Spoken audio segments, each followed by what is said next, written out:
Democrats won major races in New Jersey, Virginia, and New York City yesterday. And officials in Louisville, Kentucky now say at least 9 people were killed in yesterday's UPS cargo plane explosion.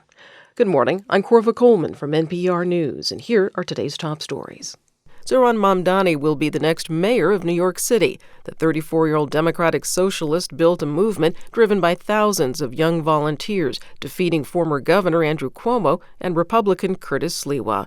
NPR's Brian Mann reports from Brooklyn. When Mamdani's win was announced, the big crowd that gathered for his victory celebration cheered and people hugged. Many of Mamdani's supporters say his youth and optimism won them over. He'll also be the city's first Muslim and South Asian mayor. Danya Darwish is 32. She describes herself as a Syrian-American Brooklynite. I voted with my parents. It's a tradition of ours. My mom was crying the entire way to the polling station. Mamdani will now have to govern America's largest city while facing some big headwinds, including distrust from many business leaders and a threat from President Trump to cut off federal aid. Brian Mann, NPR News, New York. Democratic candidates also won 2 big gubernatorial races, according to the Associated Press.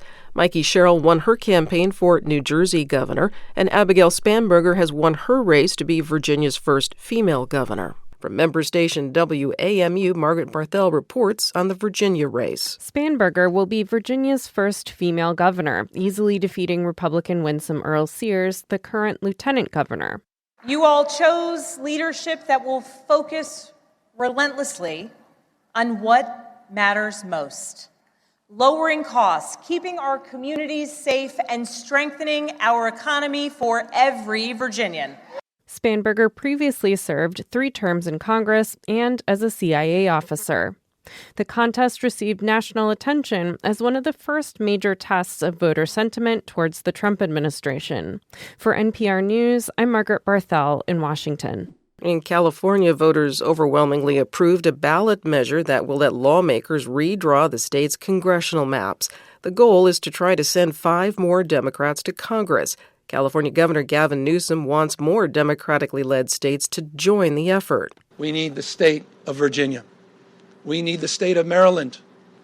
We need our friends in New York, in Illinois, in Colorado. We need to see other states with their remarkable leaders that have been doing remarkable things meet this moment head on as well. The redistricting effort started after President Trump pressured Texas lawmakers to redraw Texas districts in hopes of sending more Republicans to the U.S. Congress. Colorado voters will raise taxes to pay for food assistance. Lucas Brady Woods has more. The measure will increase taxes on Coloradans who make $300,000 a year or more, by an average of about $500.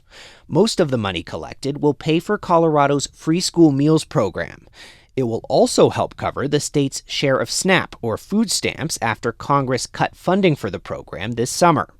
Anya Rose is with Hunger Free Colorado, which backed the initiative. More than ever, we need these state supports, and we need to make sure in our communities that we don't let people go hungry.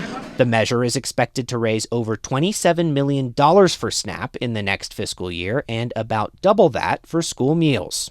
For NPR News, I'm Lucas Brady Woods in Denver, Colorado. President Trump says yesterday's elections were not good for Republicans. Speaking to GOP senators at the White House this morning, Trump partly blamed the election outcome on the federal government shutdown. He's again urging Republican senators to overturn the filibuster. Trump says it would allow them to pass a spending bill and reopen the government. Republican senators have been very reluctant to do this. The federal government shutdown is now the longest ever in U.S. history at 36 days. Federal workers are furloughed or they're on the job and not getting paid. Food assistance has been delayed. NPR Sam Greenglass has more on the congressional stalemate. Congress has voted 14 times on a Republican-backed short-term funding measure to reopen the government, and 14 times the vote has failed as Democrats withhold their support until Republicans agree to extend expiring health insurance subsidies. Some Republicans, like Senate Majority Leader John Thune, have been unmoved. Shutdowns are stupid.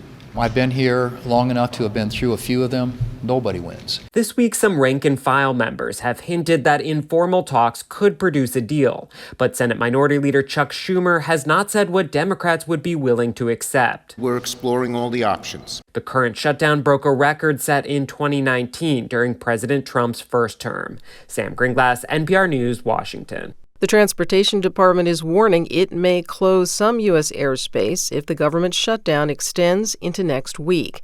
NPR's Joel Rose reports such a drastic move could lead to extensive delays for travelers. Transportation Secretary Sean Duffy says it is safe to fly and that the Federal Aviation Administration will restrict the number of planes in the air if there aren't enough air traffic controllers to manage the system safely. But Duffy warns that there could be severe delays if the shutdown drags on another week and controllers miss a second full paycheck. You will see mass chaos. You will see mass flight delays.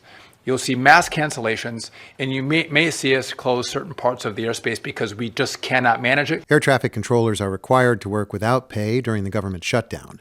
That's hurting morale, and many have called in sick, leading to staffing shortages and extensive delays at airports across the country. Joel Rose, NPR News, Washington. Officials in Louisville, Kentucky say the death toll from yesterday's plane crash has now risen to 9 people. Louisville Mayor Craig Greenberg says authorities are still working through the debris at the crash site.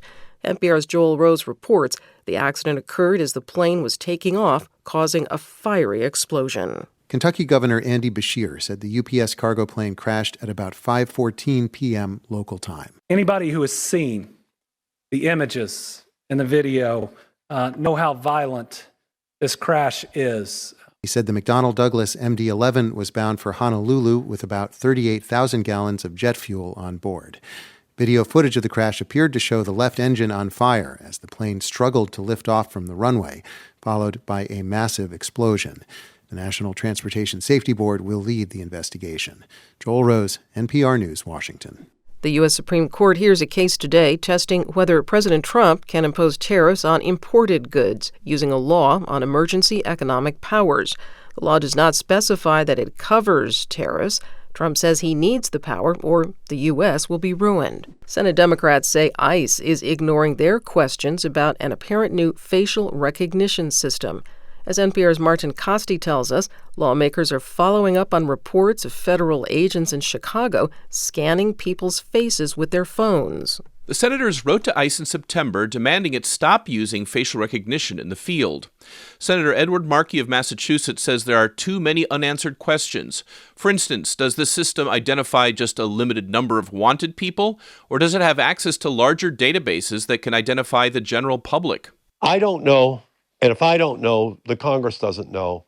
And if the Congress doesn't know, the American people don't know. This is a technology being deployed by the Trump administration against the American people. Markey and fellow Democrats renewed their request for information on Monday. ICE has not yet replied, nor did it answer a request for comment from NPR. Martin Costi, NPR News. I'm Corva Coleman, NPR News.